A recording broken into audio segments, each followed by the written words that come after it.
Hi, this is Bob McIlvaine, and the subject this afternoon is going to be the filtration and separation industry and the opportunities for growth.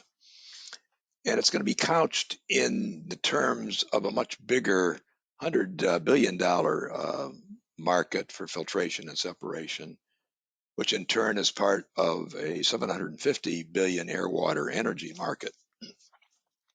And it is a market that the McIlvaine Company has tried to quantify at the very detailed level. So we have millions of forecasts for filters and pumps and all sorts of the devices that go into the $750 billion market.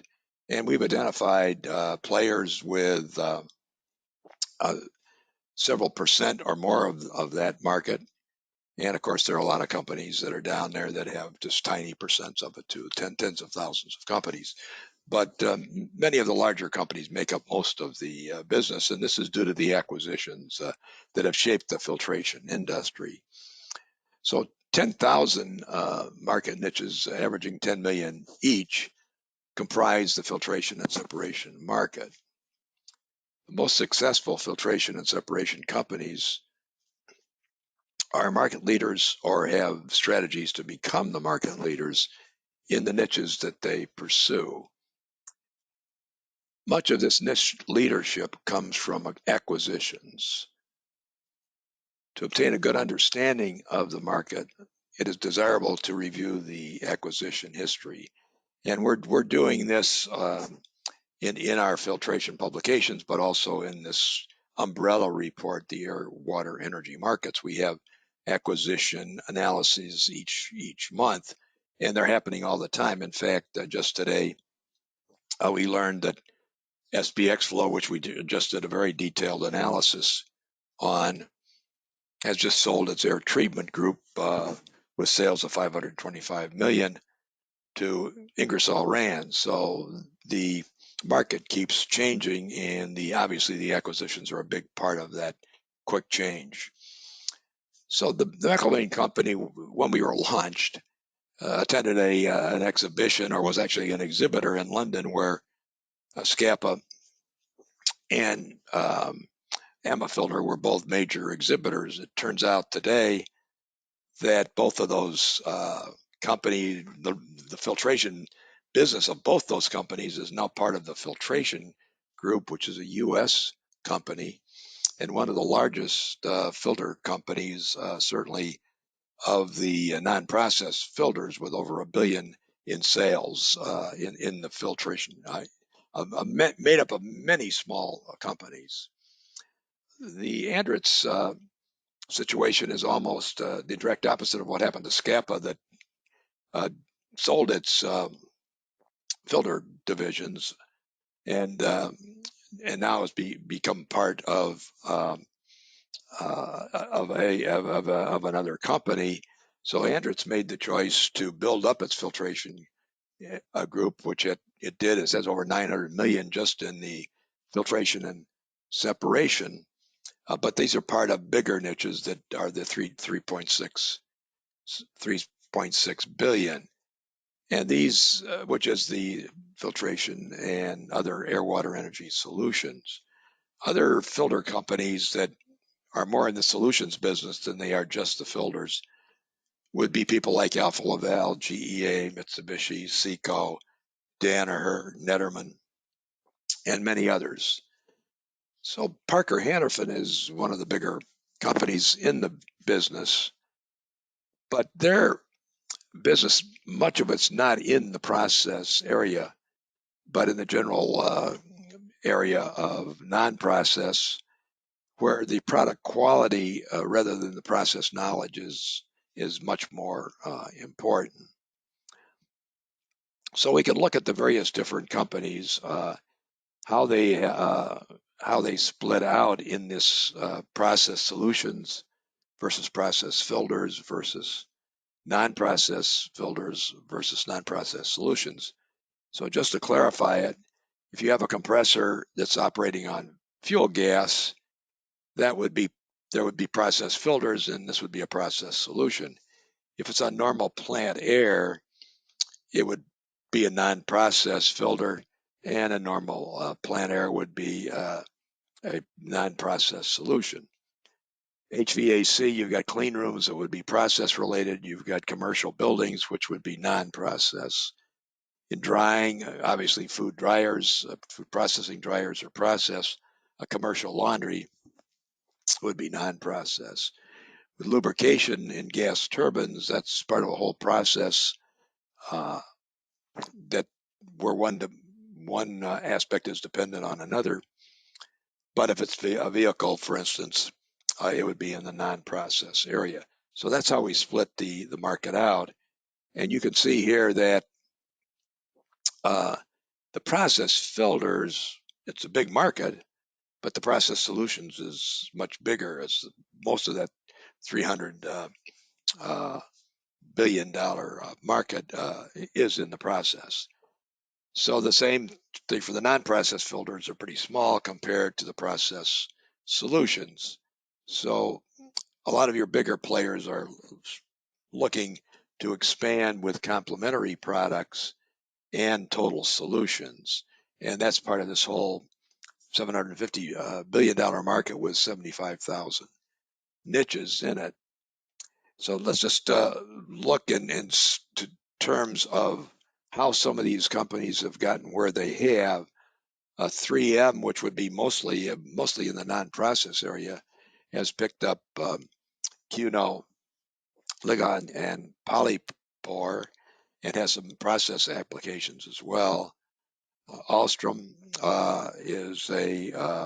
has just um, purchased Expera and already had just merged with the Munksjö group. Alcogen was just recently acquiring Lidol it's Unifrax, and previously Southern Felt. So Andritz had Bird in 2004, R&B in 2005, Netch about that same time, and has grown its filter business over the last 15 years or so. Camfil has Camcel Fire and Hanti and Servoflow and so forth, which would be more in the process area. Daikin has American Air Filter in Flanders. They tried to pursue the process area American Air Filter did at one point in time, but much of their activity is in the non-process area. Danaher has got acquired Paul and filter specialists. A lot of it would be in process filters. Donaldson has purchased, well, first of all, they purchased Torrid. They were just an off-road engine filter company. They purchased Torrid to get into the dust collector area. But most recently, they purchased Solaris and Purologic. And how this is interesting is they're now into biopharmaceutical filters and biopharmaceutical process equipment. So they're taking this air water energy solutions concept and applying it to a fast growing segment of that market. The filtration group has basically purchased one company after another over the last few decades and has built up this large group of companies, as you can see here, with Porex, Global, Universal, Clear Edge, Madison Filter, PureFill, Filtraire, so forth. And each of these smaller companies has a very specific niche in the filter industry. Much of it's in the non-process area, but the total sales are very impressive. So this is the part of it here. Let's just go on to Johnson Controls, for instance, who has taken the concept to the ultimate, but with the non-process segments. So they picked up Coke and Envirarco, and so they're mainly in the HVAC. Johnson Controls is one of the largest HVAC companies, and for commercial residential buildings. And so the non-process filters are a good part of that, good opportunity for them, should we say. And this Matt Steve, as I was talking about before, has SDM, Nina, and Delstar, and then the remnants of this SCAPA, which dates back to the 1975 divestiture of SCAPA of its filter divisions. A really big company in the field is Mitsubishi, with filtration and separation revenues, if you include their air pollution control systems, of well over $1 billion. Netterman has moved into this area with the purchase of EFT Minardi, Micropole, RoboVent. And a lot of these companies date back to a history. Micropole, for instance, was the inventor of pulse jet filters back in the late 1950s. And Parker Hannifin is quite interesting from the standpoint that when they purchased Clarkor and BHA, they, and to an extent Dominic Hunter, they got into the process business, and they definitely have a lot of the non-process filtration activities in under their wing, and they have billions of sales, in more than $1 billion of sales in this area. So these are some of the companies that have comprised that market. The one aspect of it is the opportunity to provide these solutions, and that is with the potential to also offer the IIoT solutions and remote monitoring. People like Netterman, for instance, back here, have purchased Auburn, and they monitor dust collector activity.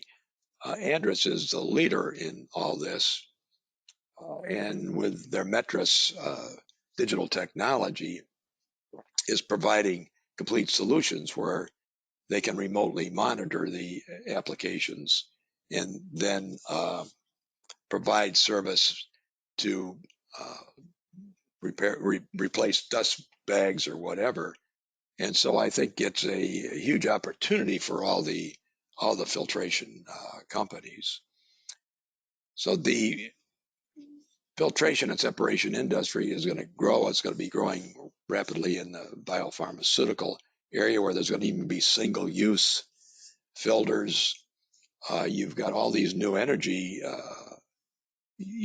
applications where even for hydrogen with electrolyzers, you've got to have pure, ultra pure water. You've got hydrogen for other purposes, where they're going to be made from what they call blue hydrogen, which requires processing solid fuels and sequestering the CO2, and that's going to be another big filter application. So the filter market is growing. There are lots of these small niches, and what we're essentially saying to the filter companies is pick a niche where you can achieve revenues that are at least 50% of the revenues of the market leader. And you just have to keep scaling down the scope of your niche till you can get markets where you can do that. And we believe that's the route to success. And of course, what we're also saying here is the people that have this process knowledge are able to leverage that as well. So thank you for spending the time this afternoon. This is all part of the air, water, energy growth strategy service that we provide. We also have, in all these filtration and separation areas, we have specific market reports with hundreds of, each of which has hundreds of thousands of forecasts. All of this is, of course, on our website at www.mcilvainecompany.com. I'd love to talk to you anytime you have the need to do so. It's Bob McIlvaine at 847-226-2391. Thanks for your attention.